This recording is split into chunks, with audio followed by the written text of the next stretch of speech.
میں نے ہاتھ پاؤں جوڑ کر پرنسپل صاحب کو بولا میری حالات کچھ ایسی ہے، پچھلے کچھ سالوں سے میں نے کچھ نہیں کمایا کیونکہ میرے کو کینسر پیشنٹ گھر میں پل رہا ہے، میری مدر جو ہے وہ کینسر پیشنٹ ہے۔ السلام علیکم، آپ دیکھ رہے ہیں دا وائس آف کشمیر اور کشمیر آن لائن حیا جاوید کے ساتھ۔ ناظرین، یوں تو آپ ہمیں آج دیکھ رہے ہیں کہ ہم نہرو پارک میں بیٹھے ہیں۔ آپ کو لگا ہوگا شاید کچھ ایسا پروگرام سیر و تفریح کا ہم دکھا رہے ہیں جس سے آپ شاید خوش ہو جائیں گے، لیکن بات وہ نہیں ہے، بات کچھ الگ ہے۔ یہ جو بندہ ہے ہمارے ساتھ بیٹھا ہوا ہے، ایک ایسی داستان بتائے گا آپ کو جس سے آج سن کے ہمیں رونگٹے کھڑے ہو جاتے ہیں کہ آیا کیا وادی کشمیر میں اب ایسے بھی لوگ ہیں جو بچوں کے مستقبل کے ساتھ کھیلتے ہیں۔ سن 2020، 21 یا 19 کی بات کریں، وادی کشمیر میں کچھ ایسے حالات ہوئے کہ یہاں پہ لوگوں کی روزی روٹی جو ہے وہ حاصل کرنا بہت ہی مشکل ہوا۔ آئے دن اسکولوں کے موضوعات ہم چھیڑتے رہے کہ اسکولوں میں کس طرح یہاں پہ پیرنٹس کے ساتھ چیٹ کیا جاتا ہے، اور کیا کچھ سہا نہیں ان 2-3 سالوں میں ہمارے والدین نے۔ ناظرین، حال ہی میں 10ویں جماعت کے بورڈ امتحانات لیے گئے۔ کچھ والدین ایسے تھے جنہیں مصیبت آئی تھی اور حالات کی وجہ سے وہ اپنی روزی روٹی کما نہیں پائے۔ اسکولوں میں بچے زیر تعلیم تھے لیکن بچوں کے لیے فیس ادا نہیں کر سکے۔ ایک والد ہے ہمارے ساتھ، حال ہی میں جو میٹرک کا امتحان لیا گیا، اس میں ان کا بچہ بھی شامل ہونا تھا۔ جب بچہ اسکول گیا تو وہاں سے اپنے اسکول والوں سے اس نے استدعا کی کہ مجھے رول نمبر سلپ چاہیے، لیکن دیکھنا یہ ہے کہ وہاں کے پرنسپل صاحب جو ہے انہوں نے بچے سے کہا کہ پہلے آپ اپنی فیس ادا کرو۔ والد کے پاس کچھ نہیں تھا دینے کے لیے۔ والد نے کہا کہ میرے پاس اس وقت کچھ نہیں ہے، دیکھیے امتحان بچے کا ہونے والا ہے، میں آپ کا فیس بھی ادا کروں گا، کم سے کم رول نمبر سلپ تو دیجیے بچے کو تاکہ اس کے سال ضائع نہ ہو۔ لیکن جو اسکول ایڈمنسٹریشن ہے انہوں نے صاف انکار کر دیا کہ ہم نہیں دے سکتے ہیں جب تک آپ فیس ادا نہیں کریں گے۔ اس والد سے ہم پوری داستان سنیں گے کہ آخر کیا کچھ ہوا، ان سے پوچھیں گے۔ آپ اپنا نام بتائیے۔ میرا نام بشیر احمد بٹ ہے۔ بشیر صاحب، آپ کا بچہ کس اسکول میں پڑھتا تھا؟ میرا بچہ سید میرک شاہ میموریل ہائی اسکول میں پڑھ رہا تھا۔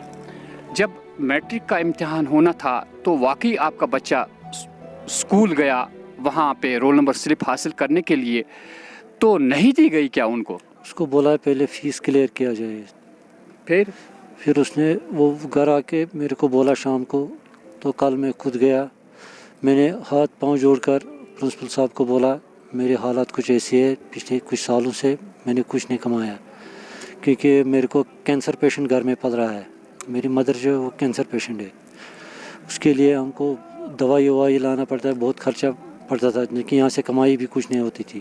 تو ان دوران میرا فیس تھوڑا رک گیا اسکول کا، تو اس کے بعد میں نے ان کو بولا میں نہیں کہہ رہا ہوں آپ مجھے فیس چھوڑ دو، میں فیس بھر دوں گا، پائی بھر دوں گا، لیکن اس وقت میرے پاس نہیں ہے، خالی مشکل سے انہوں نے بولا کچھ تو بھر، میں نے بولا 5000 روپیہ میرے پاس کسی سے لے لیا ادھار، تو یہ 5000 روپیہ میں بھر سکتا ہوں ابھی۔ انہوں نے بولا 20000 روپیہ بقایا ہے، 5000 میں کام نہیں چلے گا، فیس پورا بھر لو۔ تو میں نے بولا میں پورا نہیں بھر سکتا ہوں، 5000 روپیہ میں نے کسی سے لیا، اتنا بھر سکتا ہوں، تو آپ مہربانی کیجیے، اس کے بعد تھوڑا 2-3 دفعہ میں بھر دوں گا آہستہ آہستہ۔ تو انہوں نے ایک بھی نہیں سنا، تو مجھے مایوس ہو کے پھر گھر لوٹنا پڑا۔ بچوں نے بولا کیا بات ہے، میں نے بولا انہوں نے نہیں دیا سلپ، میرے کو رول نمبر سلپ نہیں ملا۔ تو پھر بچے نے بولا چلو کوئی بات نہیں، اب جو ہونا تھا وہ ہو گیا، اب کیا کریں، اب جب نہیں دینے دیں گے تو کیا کریں۔ کیا بشیر صاحب یہ بات یہاں کے school director of school education جو ہے، کیا اس تک یہ بات پہنچی، کیا انہوں نے کوئی مدد کی آپ کی؟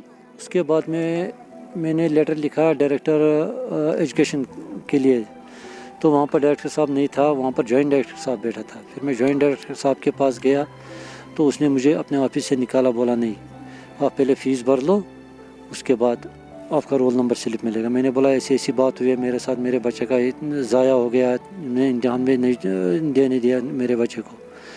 तो उन्होंने बोला इसमें हम कुछ नहीं कर सकते हैं, वो तो हो चुका है, आप तब से कहाँ था। मैंने बोला ये लोग मुझे नचा रहे थे, कभी बोल रहा था चेयरमैन साहब के पास जाओ, कभी बोलता प्रिंसिपल साहब के पास जाओ, कभी बोलता फ़ीस अदा करो।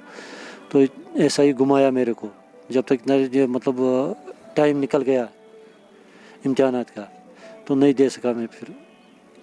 तो क्या आपके बच्चे का साल ज़ाया हो गया? मेरे बच्चे का साल ज़ाया हो गया। तो नाजरीन, उसके बाद अब मैं गया था मेरे वो पेरेंट्स एसोसिएशन के पास, उनको मैंने अपनी राय मैंने बोला मेरे साथ ऐसा ऐसा हुआ है, मुझे ऐसा प्रॉब्लम है घर में।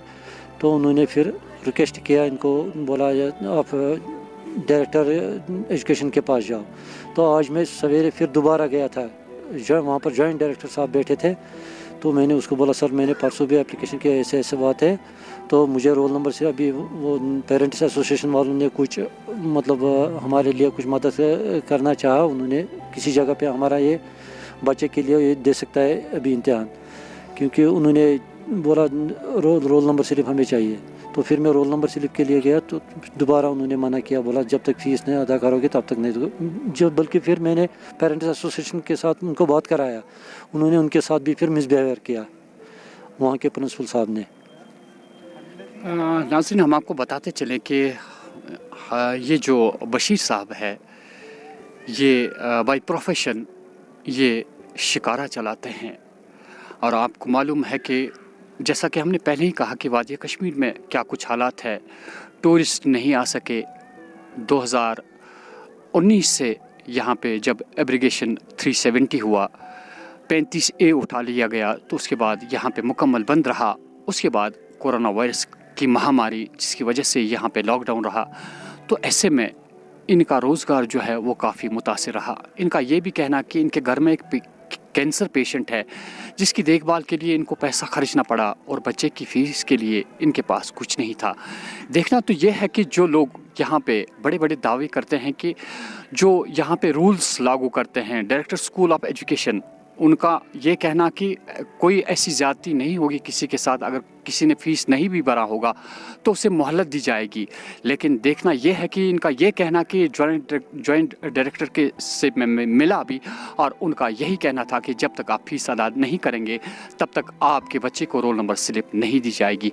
ये कहाँ का इंसाफ है? यहाँ की आवाम सोच सकती है कि क्या हालात है वादी कश्मीर में, जहाँ पे सारा कुछ इन्हिसार, यहाँ पे स्कूल एजुकेशन पे इन्हिसार करता है। वही जॉइंट डायरेक्टर इनसे कहता है कि आप जाइए, आप पहले फ़ीस भर दीजिए। और देखते ही देखते इस बच्चे का साल हो गया और सभी बच्चों ने इम्तहानात दिए। क्या गुजरती होगी उस बच्चे के दिल पे जब वो सोचता होगा कि क्या मेरे बाप की हैसियत इतनी भी नहीं थी कि उसने फ़ीस अदा नहीं किया। उसको क्या पता कि उसके बाप को क्या कुछ मजबूरियाँ सहनी पड़ी और बच्चे की फ़ीस अदा नहीं कर सका।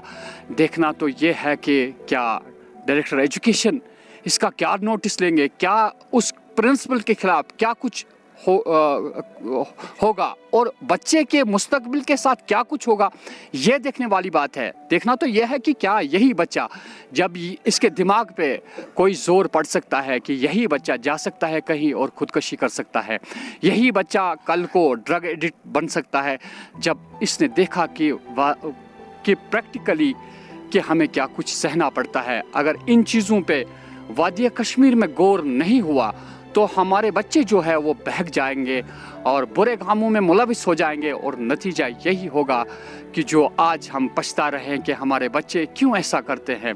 यही वजूहात होती है। नाज़रीन, आज आपको समझ आया होगा कि क्यों यहाँ पे खुदकशी का रुझान जो है वो बढ़ गया, क्यों हमारे बच्चे जो है ड्रग एडिक्ट बनते जा रहे हैं। ऐसा इंसान जो फीस अदा नहीं कर सका, उसके बच्चे का मुस्तकबिल क्या होगा, आप इस पे खुद डिसीजन ले सकते हैं और आप खुद सोच सकते हैं कि हमारे वालिदैन आज कितना मजबूर है।